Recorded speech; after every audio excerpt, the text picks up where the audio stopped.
தமிழகத்தில் அயோடின் சத்து குறைபாடு அதிகரிச்சிருக்கு அப்படிங்கிற ஒரு எச்சரிக்கை ரிப்போர்ட் வந்து பொது சுகாதாரத்துறை கொடுத்துருக்கு. இது கர்ப்ப காலத்தில் இது குறைவாக இருந்ததுன்னா கருச்சிதைவு கூட வருவதற்கு வாய்ப்பு உண்டு. சில ராக் சால்ட் அப்படின்னு சொல்லிட்டு சேல் பண்ணிட்டு இருக்கும்போது அயோடைஸ்டு இல்லாத சால்ட்டும் இருக்கு. ஒரு மனிதனுடைய உடலுக்கு தேவையான அந்த அயோடின் சத்து எவ்வளவு தேவை? அளவுக்கு அதிகமாக உப்பு எடுத்துக்க கூடாது. நிறைய சால்ட் வந்து அயோடைசேஷன் இல்லாமல் இருக்கு. சர்க்கரைக்கு பதிலாக நாட்டு சர்க்கரை, அதே மாதிரி இந்த உப்புக்கு பதிலாக நம்ம ராக் சால்ட் எடுத்தால் அது நம்ம உடம்புக்கு நல்லது. நமக்கு தேவையான நியூட்ரியன்ஸ் இருக்கா அப்படிங்கிறத உறுதிப்படுத்திக்கணும், அவ்வளோதான். ஹைப்பர் டென்ஷன் வந்து கண்டிப்பாக வருவதற்கு வாய்ப்புகள் உண்டு. தமிழகத்தில் இந்த ஜிபிஎஸ் உடைய அந்த நோய் தொற்றால ஒரு குழந்தை இறந்துருக்கு. இந்த ஜிபிஎஸ்ங்கிற 1-2 கேசஸ் வந்து பனிகாலம் முடிந்து நம்ம கோடை காலத்தை நோக்கி நெருங்கக்கூடிய நேரத்தில் மம்ஸ்னுடைய இந்த பாதிப்பு வந்து மம்ஸ் மட்டும் இல்லை, இந்த சீசனலில் influenza, flu, respiratory syncytial virus, dengue எப்படி இருக்கு தமிழ்நாட்டில்? இப்போ சீசனல் வேரியேஷன் இருக்கிறதால த்ரூஅவுட் இயர் வர வாய்ப்பு இருக்கு. குமுதம் நேயர்களுக்கு வணக்கம்.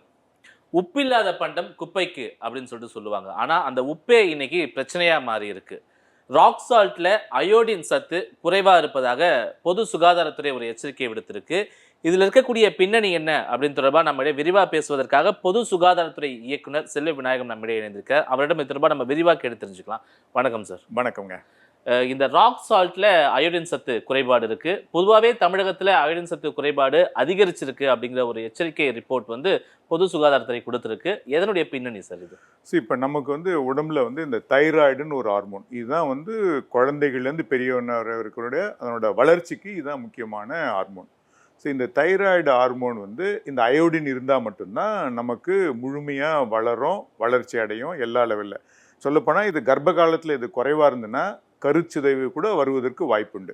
ஸோ அதனால தான் அரசு என்ன பண்ணியிருக்குன்னா, ஈஸியாக டெய்லி இந்த அயோடின் கிடைக்கணும். ஏன்னா இது வந்து நம்ம உடலில் சேமித்து வைக்க முடியாது, ஒரு சிறிய மைக்ரோகிராம் சொல்லுவோம். ஸோ இந்த அளவு கிடைக்கணும். ஸோ அதுக்காக தான் வந்து யூனிவர்சல் அயோடைசேஷன் ஆஃப் சால்ட் அப்படின்றத கான்செப்டில் கொண்டு போயிட்டுருக்கோம்.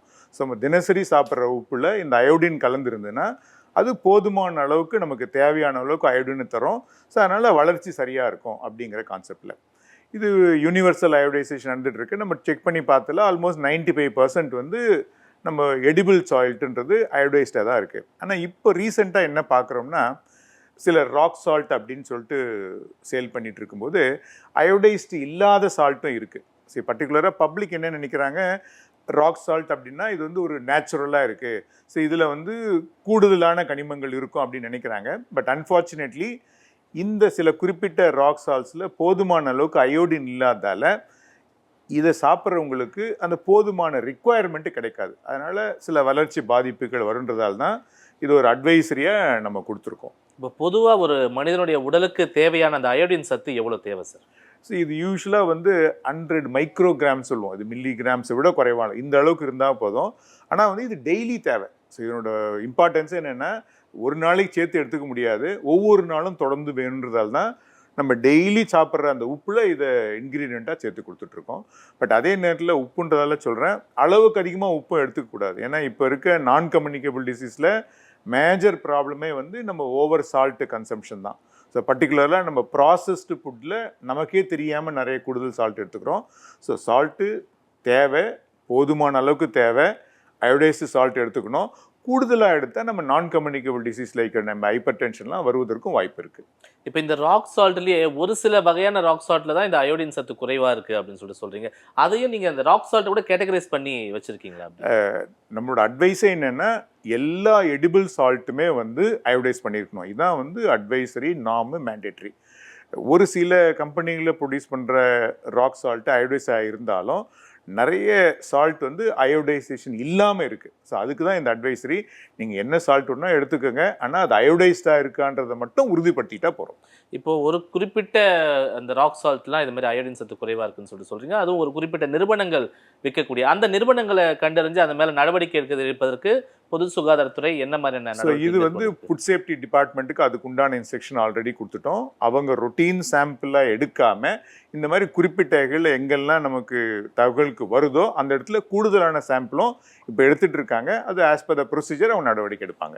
இப்போ பொதுவாகவே அதிகரித்து வரக்கூடிய மக்கள் தொகை, அதே போன்று மாசு போன்றவற்றெல்லாம் கருத்தில் கொண்டு பொதுமக்களே இப்போ நம்ம இயற்கை முறையில் நிறைய விஷயங்கள் எடுத்துக்கணும் அப்படின்னு சொல்லிட்டு சர்க்கரைக்கு பதிலாக நாட்டு சர்க்கரை, அதே மாதிரி இந்த உப்புக்கு பதிலாக நம்ம ராக் சால்ட் எடுத்தால் அது நம்ம உடம்புக்கு நல்லது அப்படின்னு சொல்லிட்டு நினைக்கிற மனநிலையை நீங்கள் எப்படி பார்க்குறீங்க?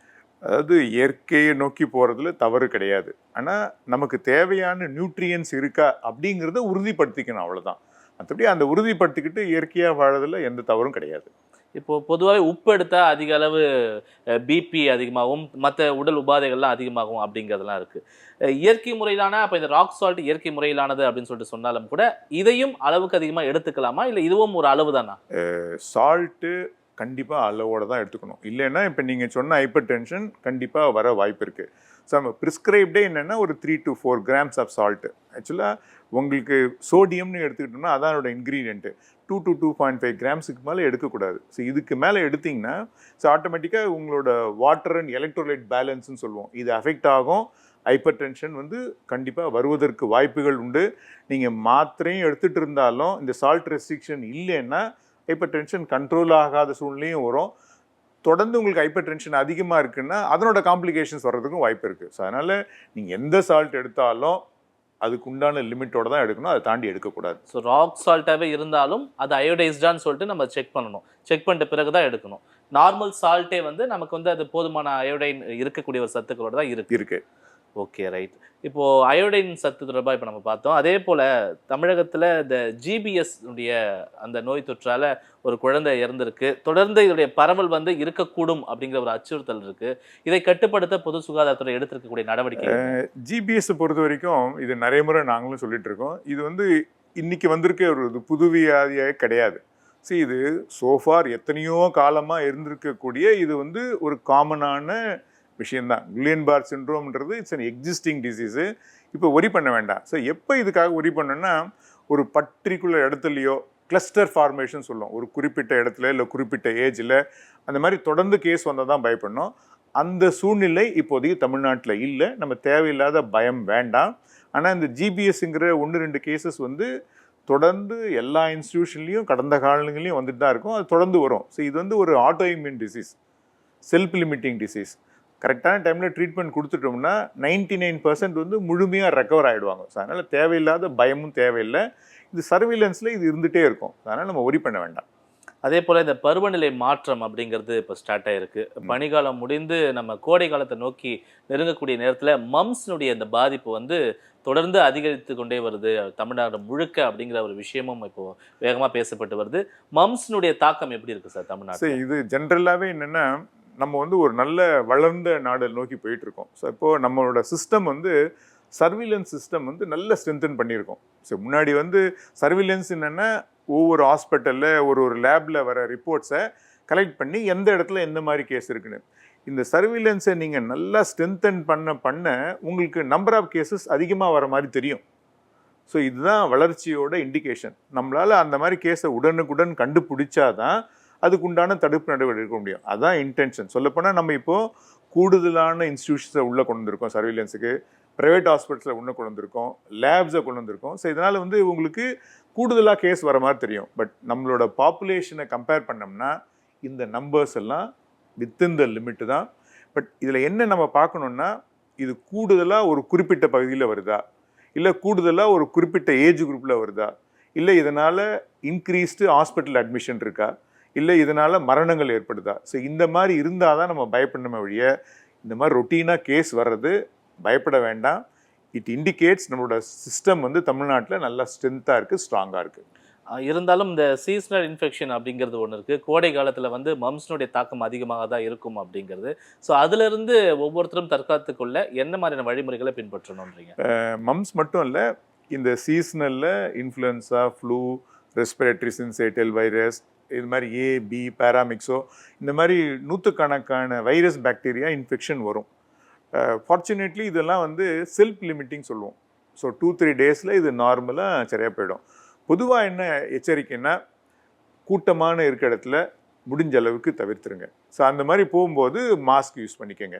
ஸோ அது உங்களுக்கும் இன்ஃபெக்ஷன் வராமல் தடுக்கும், உங்ககிட்டேருந்து மற்றவங்களுக்கும் போகாமல் தடுக்கும். சில குறிப்பிட்ட ஏஜ் தான் பாதிக்கும்.